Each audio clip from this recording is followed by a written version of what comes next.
When you were with Dan Snyder, did it ever come up like, hey Dan, let's move the team back into DC? No, I didn't talk to him about any of that. I really wanted to get to know Dan. And? You know, And did you? he's a great guy. Yeah, he really is. To me, I just think sometimes he seems like he's got so much on his plate, and to me, I think he's very shy. We had him here as a guest, and he was practically right in here. He's very shy. You know, my heart went out to him, and I just want to say, Dan, you know, you're great. You're accomplishing so much. You know, don't be shy. You know, I'd like people to really get to know the real Dan Snyder. Okay. That I admire what he's done. Well, that gives me a perfect segue into the controversy that surrounds you. I mean, you know what? Do you think people really know? People know of you and they talk about you, but do you think they know you? No, but we're taking care of that. We're trying. We're trying. Yeah. No. Well, so I want to go back. I don't want to get too far ahead without going I want to take you way back in time. You're growing up in Illinois. Yes. And your father is a surgeon. He's a neurosurgeon. And because he is black, the only place he can really get a job is in the VA hospital. In a VA hospital. Right. And your mother is Italian? No, that's my grandmother. Your grandmother. My grandmother was from Sicily. Is from Sicily. Yes. My mother, very well educated, college, was very smart in math, and was really an accountant. So half Sicilian. Yes. Half Sicilian. So you've got that Sicilian blood in you. That makes Oh, definitely. That's why I wave my arms. But you grow up with obviously a very successful father, but you must have been aware of the limitations that were put on him. Was that your first exposure to racism? It was, and I tell you, I've got so many stories that I can tell you. He and I pulled off one of the greatest coups in the 2nd grade. I was living in Louisville, Kentucky, and we literally backed up to the old Churchill Downs. And this was before desegregation, there was a black school in which I would have had to gone through a cemetery and walk 3 or 4 miles to school. And there was a beautiful school of all white children very close by. My father is as fair as you, with green eyes. And then there's me, and he said, you're not going to that school. Let's try. Let's try. We did it. You got it done. We got through it. But how did you feel about that? Did you? I felt empowered, if you want to know the truth. So you were not okay, and that's fine, because it had to be. You were living a little bit of a lie. Yes, and my mother could never show up because she's not fair. She's dark. Right. And so, you know, they would say, well, why doesn't your mother ever come to school? And we're saying, well, she's working very hard. You know, she's... But what this tells me, Sheila, is that your ambition was finely honed at a very young age. Very young age. You were not going to be intimidated. Right. I had 2 parents that they always taught me that the sky's the limit. Yeah.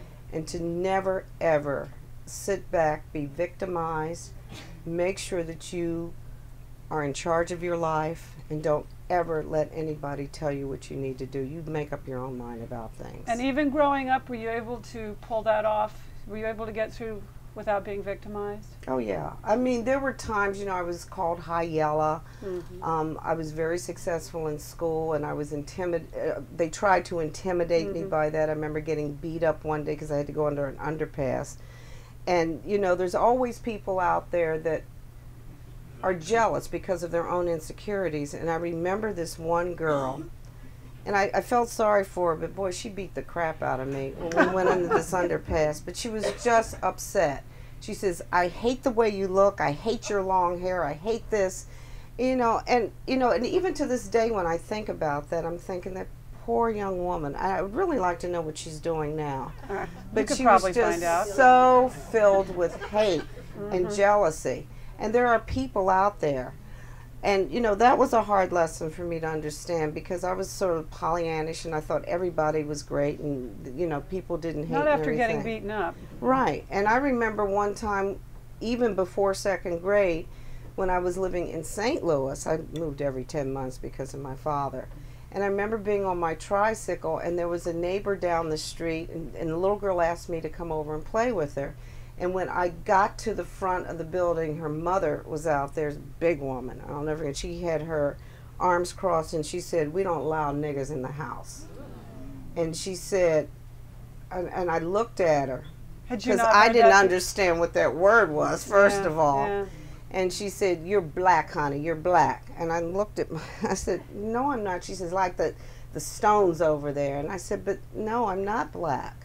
You know, she says, "Well, you're not coming in." You know, so I ran home crying, and I was talking to my parents. So, you know, what did your parents say very gently, they said, "Look, don't ever let anybody intimidate you like that. You're a beautiful young lady, and you can accomplish anything you want to accomplish, and just don't go over there. But don't hate that little girl. She doesn't know." Were you an only child? No, I have a younger brother. And He's 4 years. and was his experience the same as yours? Very much so. In fact, he, I even think he ran into it a little bit more. Being male.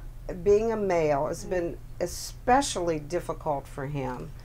I'm the first child in the family, and I think I have more resilience. I'm a little bit tougher, and my dear little brother is not quite as tough. He's a lot more sensitive, which I think has inhibited him in some way in life, where I just feel as though he's still not comfortable with himself. I mean, I think he's dealing with issues that, you know, why can't I be just as successful, or why can't I do that? He's still in the Chicago area.